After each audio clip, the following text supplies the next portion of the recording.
What's going on YouTube? Taylor Prentice back here with another video, and in this video I'm going to be talking about how I buy designer clothes for the low. So if you guys are new to the channel, if you could hit that like and subscribe for me, it would help me out a lot. And if we do hit 1,000 subscribers before March 26th, I'll be doing a giveaway, either a Supreme or a Palace item, and I think I'm actually going to start my own clothing brand, so maybe one of those pieces too. But anyways, if you guys are interested in that, make sure to hit that like and subscribe to stay tuned for it. But anyways, getting into this video, so I've bought a lot of, well, I don't want to act like I've bought like the most designer out of anyone in the world ever, but I've bought a decent amount of designer stuff in my life at this point, and I feel like I've gotten most of it for a pretty good price. So I wanted to give you guys a rundown on how I'm able to pick up these pieces without completely breaking my wallet, because I've never been someone who has earned like a ton of money, so I have to be pretty frugal and financially smart. That sounded so stupid when I said it like that, but I have to be a little bit smarter when I'm thinking about how I'm spending my money on clothes, because it's not like I can just buy everything I want. I have to be precise and put a lot of thought and effort into what I'm going to be buying and how I'm going to be buying it. So the first thing we have here is I have Grailed pulled up, but the best way to buy stuff for cheap is to buy it secondhand, which I know a lot of people don't like buying stuff secondhand. They don't like wearing clothes that other people have worn, but in my opinion, it's worked out really great for me. I've picked up a lot of really fire pieces for really good discounted prices. The first thing that came to my mind was this safety pin Midnight Studio City. It was originally like $300, and I think I paid like $100 for it. So yeah, I would say Grailed in terms of secondhand wear is my go-to place when I'm shopping. It's great. They've got like a For You tab based on stuff that you've looked at and liked and bought in the past, so I can kind of just scroll through here, see a bunch of things that I'm interested in. So yeah, Grailed is a great resource for people who are looking to get into fashion but just don't have like the bag to drop on brand new items. So if you're not against wearing stuff that someone else has worn, I highly recommend doing this. And do keep in mind that like if you buy something with like a stain, you'll probably end up regretting it. I do only buy items that are in pretty good quality, because I've bought one shirt that had like a rust type of stain on it where it had been like bleached. It was like a black shirt and it looked like it was rusty or whatever, and I didn't really wear that shirt very much, so I learned my lesson with that shirt. Only buy stuff you really want, because if you buy it and you don't end up wearing it, it's a complete waste of money. So moving on, we have another secondhand option, which is just eBay, but really there's tons of them out there, like Depop, even though I feel like people on Depop really tax. So eBay is a really good option. It not so much for designer clothes, but for just like cool t-shirts and retro items and vintage stuff, I feel like eBay has it on lock. Like there's a lot of t-shirts and stuff that I see just on this page that I would wear. This one's really funny.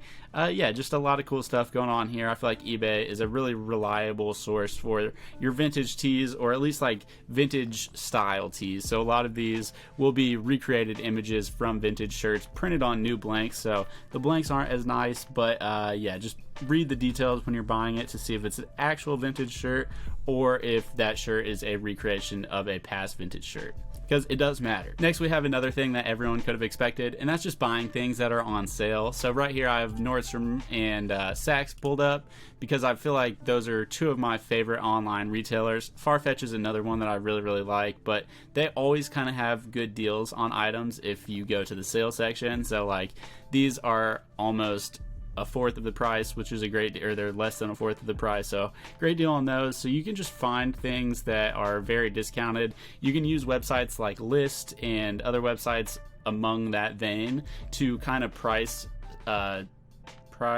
check other places. Like, so if you have a certain garment here, we'll actually just go do it, but not Lust. But yeah, so if you guys go to List, you can look up like an exact garment. So like say off-white coat, and it's going to give you a bunch of different options on where to buy these. So as you guys can see here, it has the listed price, and then it has a link to each website. So List can be a really good option for people who are looking for cheaper brand new items that have gone on sale or stuff like that, and it's a good way to just price check and make sure you're getting the cheapest price, which is another thing that I highly recommend. If you guys go to a store or like your local Nordstrom or Saks Fifth or whatever, and you're looking at the prices, do a Google check and see if you can find them online somewhere else for cheaper. I have a Rude t-shirt that I first saw in RSVP Gallery, and it was full price. It was like $250.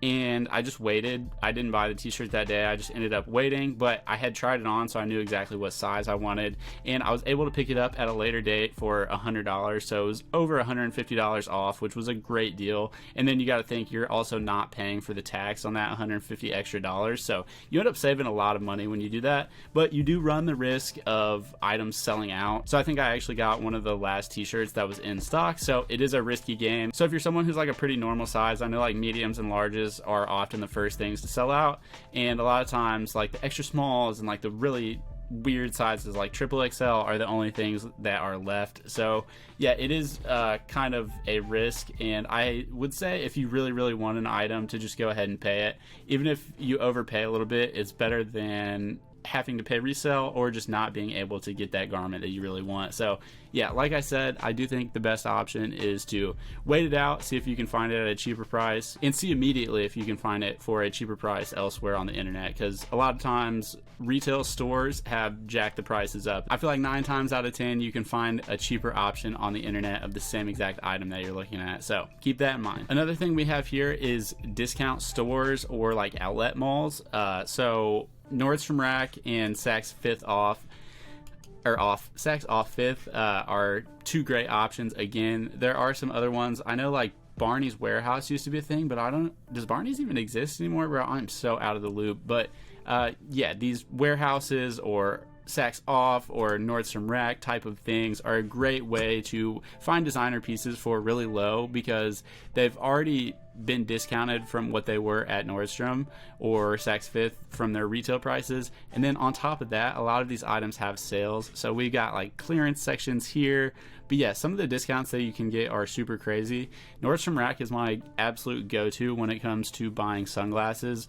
I don't think I'll ever buy a pair of sunglasses that aren't from Nordstrom Rack unless I just come into a bunch of money, because a lot of times you can find them for like a fourth of the price. I had some Ferragamo ones that were like $370 and I got them for like $80, and I sadly lost them, but those were like my favorite sunglasses of all time, and if I'm able to find another pair, I would almost pay full retail for them. But yeah, check out the outlets in your area. I know like Rosemont, Illinois has the best, hands down the best outlet mall I've ever been to. Like, they've got so much designer stuff and it's all heavily discounted. Like, they have a Gucci outlet, which is crazy because I think there's only like 3 in America, and yeah, it's just crazy to buy Gucci at a discounted price. It feels really weird, but they've got like a Prada, they've got like David Yurman, they have like a Saks store there, they have a Montclair store. So yeah, just check and see if you have any outlets like that.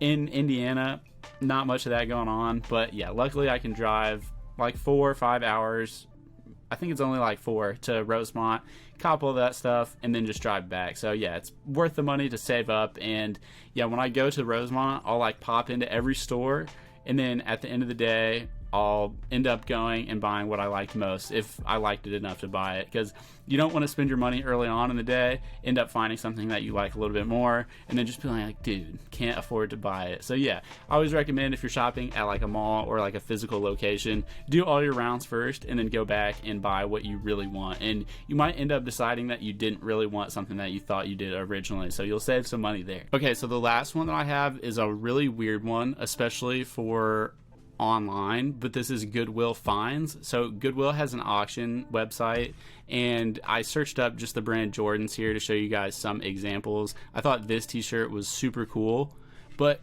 yeah, pretty much they have an online website that they do auctions on, so obviously $225 for this is super crazy.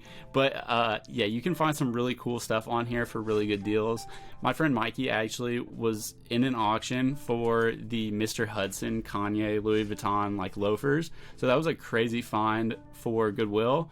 And yeah, you can find some really cool designer stuff on here for really good prices. I know he's like bought some bags and cut them up and reuse them for the stuff he does. But obviously, outside of the internet, you can also just go thrifting at local places. I feel like you're a lot less likely to find cool stuff, especially depending on where you live. If you live in like a big city with a lot of wealthy people, you might be able to find something cool. And if you do live by somewhere that's a little bit nicer, I do recommend making that drive for when you're thrifting. Like, there's a couple towns in Indiana that are known for having like good thrifting spots because wealthy people live there. They're more likely to get rid of their clothes at those spots, so it just makes sense that the nicer garments make their way into those places. And like college towns can be good too. I picked up a pair of Evisu jeans for like $7 at a Goodwill, so yeah, you can find designer in thrift stores. It's just a lot harder and a lot more rare, and there's so many people out there thrifting nowadays that it can be hard to get those pieces because a lot of people pick them up as soon as they drop or as soon as they get put out into the world, because a lot of those thrifters go out every day. And I do recommend, if you're going to go thrifting in your area, go earlier on the day so you can get the stuff that just got put out to stock. Like if you go at the end of the day, they might have just set out some fire that morning that some dude came in at like noon and picked up. So yeah, you don't want to be the last person there that day because you'll miss out on all the really fire stuff that they're putting out on the floor that day, which who knows how often they're actually putting that fire out on the floor. But yeah, that's just a couple ways for you guys to buy designer and just regular clothes for better prices. I feel like a lot of people feel like they have to pay retail or resell for like everything, and they're like, dude, I just don't understand how people have all these like super expensive clothing. And a lot of people aren't going to admit it, I feel like, but a lot of people are buying clothes secondhand, buying them worn, which is not a bad thing. I think it's actually a pretty good thing. I think we need to stop manufacturing so many clothes, because how many of those clothes just go in the waste? We've got brands like H&M, Shein, where it's like you wear the stuff a couple of times, then it's like into the dumpster. Anything that you can buy from someone else that's worth wearing is going to be worth wearing for a really long time. And I think that's like a missed concept that people miss out on. But yeah, I think a lot of people don't understand that like the things that you can buy from someone else that are still in good quality or in good enough quality to wear are likely going to last you a really long time. So yeah, that's it. That's my 2 cents. If you guys do any of this stuff, let me know, but I hate paying retail for clothes. It like sucks the life out of me unless I know that they're going to resell for higher in the future. Like Supreme stuff, I don't really have a hard time buying retail because a lot of times you know that price is going to increase in the future. And a lot of times I feel like Supreme's prices are pretty fair. Obviously their costs are a little bit higher than average streetwear brands, but that's because of the brand they've built. Whereas like if you're buying designer, you are paying a lot for just that brand name. There's only so much quality that can be put into a garment. But anyways, thank you guys so much for watching if you've made it to this point, and we will see you next time. Have a good one.